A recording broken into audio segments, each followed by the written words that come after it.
Hello to all my friends and family, and welcome to Jim's 5am Club.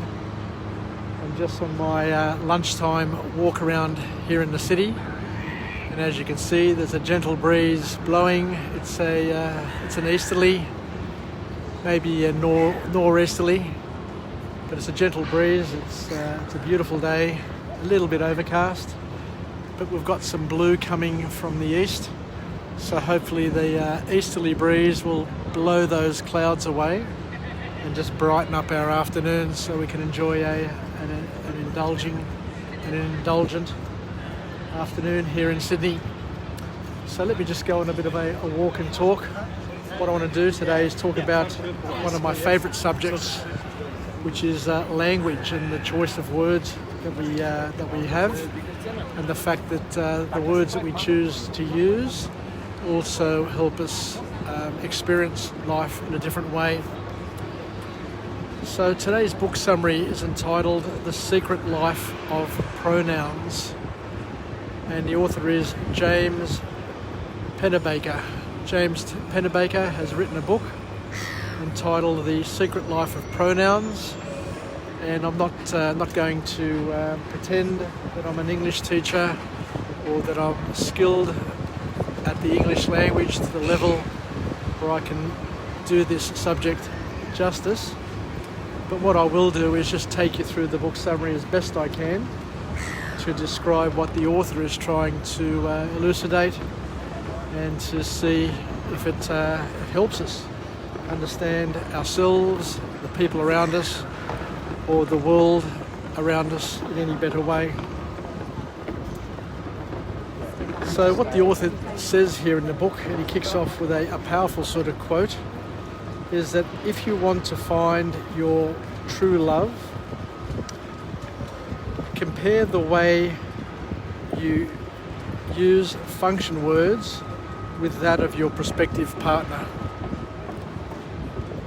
What I'll do is I'll get out of the wind. There's a bit of a breeze just blowing here from the east. So what I'll do is I'll head on to wharf number 6, as I normally do, just to get out of the elements at the moment, and we'll just continue our book summary.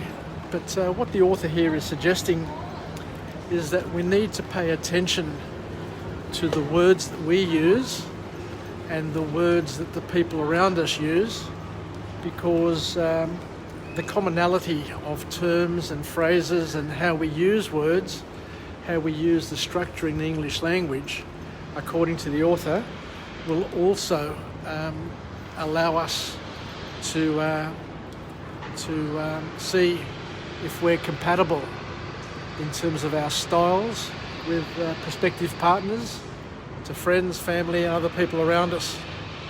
Because according to the author, the way you structure your sentences, the choices of words that you use, and the emphasis that you place on those words shows to the world how you think and how you're inclined to see the world. And it's an interesting way of enabling us to understand ourselves better, but also understand the people around us better, so that we're in a better position to communicate with them and make some sense. So the author says in this book here that the language that we use shapes our reality and our perception. So it's pretty simple to start off with. The words that we choose to use shapes our reality and our perception. So let's move on and go through the first point which we have in this book. And I'll just head off the other side here. And the author talks about the importance of understanding our social skills and taking a deeper and a better look at what makes us tick. And the point that he makes here, the first point of this book, is that your social skills and the use of style words are located in the same region of the brain. So we're getting a little bit technical here, but let's see where it leads us. Then he goes on to say that the English language, like most other languages, consists of two types of words. We've got content words, which are verbs, nouns, adjectives and pronouns, and these words are used to convey culturally shared meanings that denote objects, actions and abstract concepts. Alright, so we've got that so far, and the other types of words that we use are called style and function words, which are the second type. And let's just turn the page and see what the author reveals to us. And these other words that the author talks about includes pronouns, prepositions, articles, negations and conjunctions. So let's go back again. So we've got two types of words that we use in our communication style. We've got content words, which are verbs, nouns, adjectives and pronouns, according to the author. And these convey culturally shared meanings and denote objects, actions and abstract concepts. And the other types of words that we have are style and function words that include pronouns, prepositions, articles, negations and conjunctions. I think I was missing in class the day when we talked about all of these things, so I guess after this book club, after this 5 a.m. club, I will go and just do a bit of a deep dive and understand the structure of the English language a little bit deeper so that I can make a little bit more sense of what I'm talking about today. So this second group, these are words that we use to organise and structure our language and make sense of the content words. So the second group of words allow us to organise and structure our language and are used to make sense of our content words, that first group that we talked about. So we move on to do a bit of a deeper dive here, and the author talks about the conscious mind and how it works, that the conscious mind focuses on content words and ignores the function words, which is pretty interesting. So what we're suggesting here is that our conscious mind and our subconscious mind operate differently, and the way they're different is that our conscious mind focuses on the content words and ignores the function words. But the author then goes on to say that the function words, however, make up most of our language and are also the ones that describe and disclose most of the information about us, such as the degree in which we have mastered our social skills. So what this means is that by paying attention to the people's use of pronouns and prepositions, you can tell a lot about the person's social style. So this is pretty important, I would imagine, because understanding a person's social style will make it more easy for us to engage with them and interact with them, given that there are different social styles, and by understanding a person's style, you can adapt your style to be able to engage with them at a deeper level and a more effective level, because each social style is different. But by understanding the nuances of that social style will also help us get a little bit further along the communication path than we would have had we not been privy to this sort of information that's coming from this book. So the author then talks a little bit more about the words that we choose to use, and he says that women use pronouns more than men because they are more self-aware and self-focused than men. I wasn't quite aware of that, but then again, if the author says it, then it may be something that can be based and supported by some scientific evidence or some psychological studies. Whereas men, on the other hand, use articles.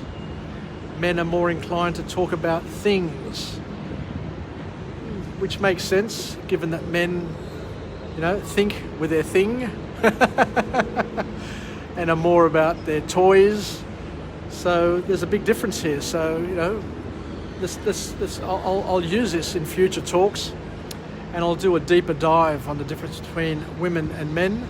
But according to the author, women use pronouns because they're self-aware and self-focused, whereas men are more into the use of articles because we're all about things and material objects, which is interesting. And then the author then moves on to talk a little bit more about the thinking styles that we have. And he says that there are basically three types of thinking styles that we need to be aware of. And the formal one is the first one is the formal thinking style that the author brings to our attention. And the formal thinking style is a thinking style that uses articles and prepositions, which is effectively using the articles and prepositions, which once again is interesting. I'll just need to have some time to think about all of this and do a deeper dive, because at this point in time it's just going over my head, I must admit. But once we've started talking about something, once we've mulled over it and it's been brought to our attention, then we're in a better position to start thinking about it more deeply and making sense of it. So the first thinking style that we talked about was the formal thinking style, which uses articles and prepositions. The second thinking style that the author relates to is called the analytic style, where it uses, or we use, if we're using the analytic style, negations and exclusives. Interesting. Once again, don't know what to make of it, but it's an observation that I will think about and present again at a later date. And the third thinking style is the narrative style, where it uses more the pronouns, past, tense verbs and conjunctions. If there are any English teachers out there, this may make a lot more sense to you than what it makes to me. But that's about it on that second point. And the third point that the author talks about, which I'll probably try and spend a little bit more time on going through the book and going through the book summary again, now that I've delivered this first book summary, and come back again and do a follow-up or a part 2 to see where it leads us. And the third point that comes out of this book summary is that people who use function words and the people who are more likely to share function words with us are more likely the sorts of people that will get on with a lot better and a lot easier than other people. So I guess the bottom line from this book is that we need to understand that the words that people use, the words that people choose to use, will influence heavily the style of communication they have, but it will also give you an indication and a marker and a clue as to what sort of personality type they are, how they function, what they focus on, and what is most important to them in terms of their thinking style. Are they a formal thinking style type of person, an analytic, or a narrative style of thinker? And by understanding these nuances and understanding these various aspects of our personalities and of our styles and of our social styles, then we're probably a lot further down the track in terms of making sense of each other and understanding each other a little bit better. Because one of the greatest challenges that we all face in our lives is connecting and staying connected with the people around us. And sometimes we get disconnected for various reasons, and the reason why we get disconnected may have something to do with the words that we choose, the thinking style that we have, and the social style that we have adopted. And hopefully this book here is something that may have at least sparked an interest for us to spend a little bit more time on in the future, and to sit and dwell and contemplate our use of words and our use of the English language, and to understand that different languages have different focuses, have different ways of using words, have different ways of getting us to engage and to think, and to understand that in itself is a major step forward in our lives, in our ability to live together, work together, and enjoy each other's company. Anyway, I think I'll leave it there. Thank you very much for joining me on Jim's 5am Club on this lunchtime, this Tuesday lunchtime. And it was very, very interesting stepping through this book entitled The Secret Life of Pronouns by James Pennebaker. And I hope you've learnt something new, but it certainly has sparked my interest, and I will do a little bit more study and a deeper dive on some of these concepts to understand a little bit better the words that I use frequently, because we all have a habitual language that we use on a regular basis. There are go-to words and go-to phrases that we all have in our language, and it's a little bit, it would be of interest to sit down and jot down and journal the words that we use, and to analyse it at a deeper level in terms of, do we use content words or function words, and within those word types, how do we use those words, and maybe looking a little bit deeper and understanding why we use them, and see and understand that they're an expression and they're an extension of our social type, our social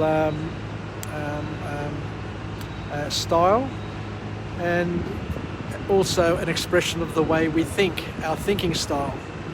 So let's finish off with the positive affirmation. I'm alive, I am well, and I feel absolutely great.